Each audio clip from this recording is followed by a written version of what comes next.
क्या आपने कभी सोचा है कि स्कूल यूनिफॉर्म पहनकर पढ़ाई करने वाली दो नाबालिग लड़कियां ज्वेलरी शॉप लूटने निकल पड़ेंगी? क्या आपने कभी कल्पना की है कि जिन हाथों में किताबें होनी चाहिए वो हाथ स्प्रे की बोतल लेकर लाखों के गहनों पर नजर गड़ाए बैठे हों? पटना से आई ये कहानी किसी क्राइम थ्रिलर फिल्म की स्क्रिप्ट जैसी लगती है, लेकिन ये हकीकत है।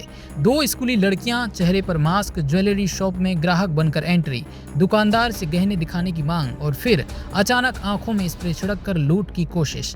लेकिन कहते हैं ना, अपराध की प्लानिंग चाहे कितनी भी फिल्मी क्यों ना हो, एक छोटी सी गलती पूरा खेल बिगाड़ देती है।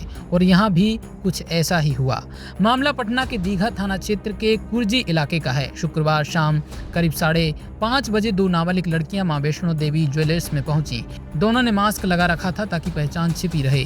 दुकानदार राजेश कुमार को उन्होंने बिल्कुल सामान्य ग्राहक की तरह कान की बालियां दिखाने के लिए कहा। राजेश को जरा भी अंदाजा नहीं था कि सामने खड़ी लड़कियां खरीदारी नहीं बल्कि लूट की तैयारी करके आई हैं। जैसे ही दुकानदार ने गहनों का बॉक्स खोला, वैसे ही लड़की ने जेब से स्प्रे निकाला और सीधे उनकी आंखों की तरफ छिड़क दिया। लेकिन किस्मत ने इस बार दुकानदार का साथ दिया। राजेश कुमार तेजी से पीछे हट गए और स्प्रे का असर उन पर नहीं हो पाया। उन्होंने बिना देर किए दुकान से बाहर निकलकर जोर जोर से शोर मचाना शुरू कर दिया। दुकानदार का शोर सुनते ही आसपास के लोग दौड़ पड़े।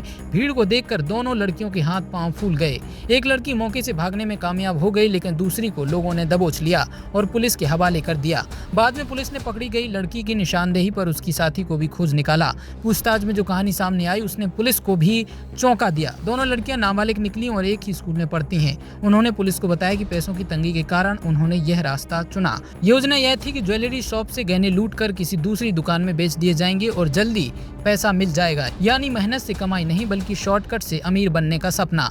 फिलहाल दोनों नाबालिगों को रिमांड होम भेज दिया गया है। पुलिस सीसीटीवी फुटेज और अन्य सबूतों के आधार पर मामले की जांच कर रही है। साथ ही इस एंगल पर भी पड़ताल हो रही है कि कहीं किसी बड़े अपराधी नेटवर्क या परिवार के किसी सदस्य ने इन्हें इस रास्ते पर तो नहीं धकेला। पुलिस सूत्रों के मुताबिक एक लड़की के पिता का पुराना आपराधिक रिकॉर्ड भी सामने आया है। पटना की यह घटना सिर्फ एक असफल लूट की कहानी नहीं बल्कि यह उस खतरनाक सोच की तस्वीर है जहाँ कुछ युवा मेहनत और शिक्षा का रास्ता छोड़कर रातों रात अमीर बनने के सपने देखने लगते हैं। सवाल यह है कि आखिर ऐसी उम्र में बच्चों के मन में अपराध का बीज कौन बो रहा है?